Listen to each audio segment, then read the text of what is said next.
আসসালামু আলাইকুম দর্শক, সোনার বাংলা রাজবাড়ী ফেসবুক পেজে আপনাদেরকে স্বাগতম জানাচ্ছি। দর্শক, আপনাদের মাঝে আজকে আমি আলোচিত সমালোচিত গোয়ালন্দর রাজবাড়ী জেলার গোয়ালন্দার নুরু পাগলকে নিয়ে কিছু তথ্য আপনাদের মাঝে তুলে ধরবো। কারণ বেশ কয়েকদিন ধরেই কিন্তু তাকে নিয়ে সামাজিক যোগাযোগ মাধ্যমে কিন্তু বেশ সমালোচনার ঝড় বয়ে চলছে। দর্শককে এই নুরু পাগল কি, তার পরিচয়। আমি কোনো দলের পক্ষে দালালি করব না, আমি সচেতন একজন মুসলিম হিসেবে নিরপেক্ষ কথা বলতে চাই আপনাদের মাঝে।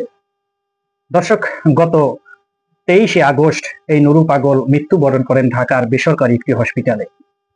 80-র দশকে তিনি নিজেকে ইমাম মেহেদী দাবি করে এবং নিজেকে খোদা দাবি করে ধর্মপ্রাণ মুসলিমদের কলিজায় আঘাত করতে শুরু করেন।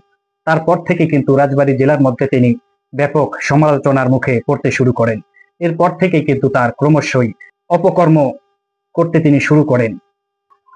গত আগস্টের 23 তারিখে তিনি ইন্তেকাল করেছেন, আপনারা জানেন। কিন্তু ধর্মপ্রাণ মুসলিমদের মধ্যে কিন্তু তাতেও ক্ষোভ তৈরি হয়নি।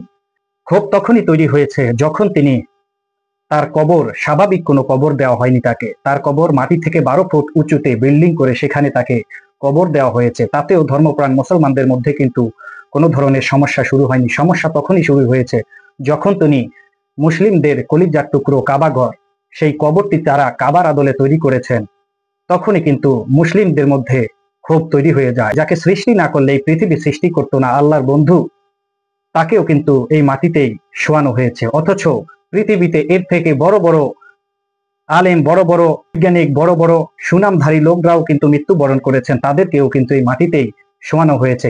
কি এমন ব্যক্তিত্ব ছিলেন যে তাকে মাটি থেকে 12 ফুট উঁচুতে কবর দেওয়া হয়েছে কফিনের মধ্যে করে, তাতেও কোনো সমস্যা নাই। কিন্তু তার কবরটা যখন তৈরি করেছেন কাবার আদলে, তখনই কিন্তু ধর্মপ্রাণ মুসলিমদের মধ্যে তৈরি হয়েছে। এখন কথা হচ্ছে, আমরা বেশ কিছুদিন ধরে বিভিন্ন টিভি চ্যানেলের নিউজগুলোতে দেখতে পাচ্ছি এই নুরু পাগলকে নিয়ে বিভিন্ন নিউজ প্রচার করে যাচ্ছেন বিভিন্ন গণমাধ্যম। আসলে কি সত্যতা তারা কিন্তু সেগুলো তুলে ধরছে না। তারা কেবলই তুলে ধরছে কেন লাশটাকে পোড়ানো হয়েছে।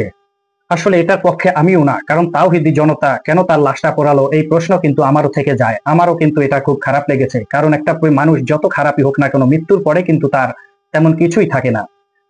23শে আগস্ট তিনি যখন মৃত্যুবরণ করেছেন, তার লাশ নিয়ে ব্যাপক সমালোচনার ঝড় হয়েছে। তার কবর দেওয়া নিয়ে তার ভক্ত অনুরাগীরা তাকে কাবার আদলে কবর তৈরি করে মাটি থেকে 12 ফুট উঁচুতে যখন কবর দিলেন, তখনই কিন্তু আলেম সমাজের মধ্যে কিন্তু ব্যাপক সমালোচনার ঝড় বয়ে চলছে।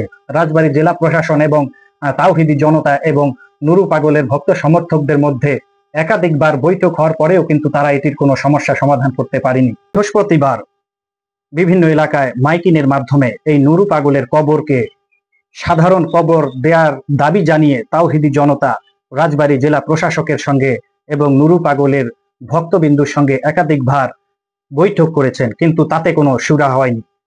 গত শুক্রবার ধর্মপ্রাণ মুসলিমরা জুমার নামাজ আদায় করে তারা বিক্ষোভ সমাবেশের আয়োজন করেছিলেন।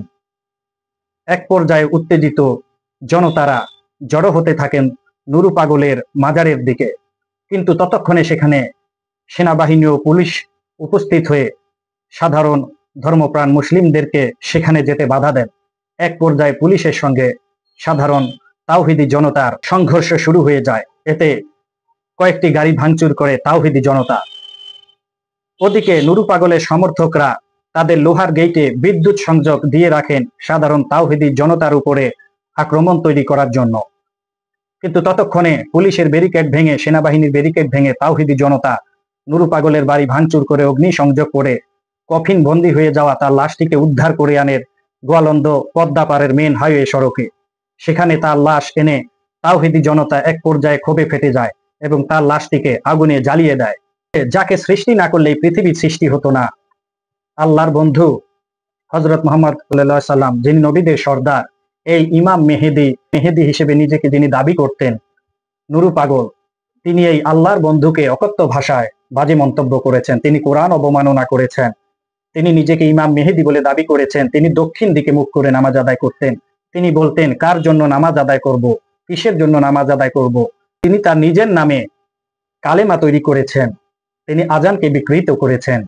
এখন প্রশ্ন হচ্ছে, কেন তাওহীদি জনতা তার উপরে এত ক্ষিপ্ত হয়েছেন?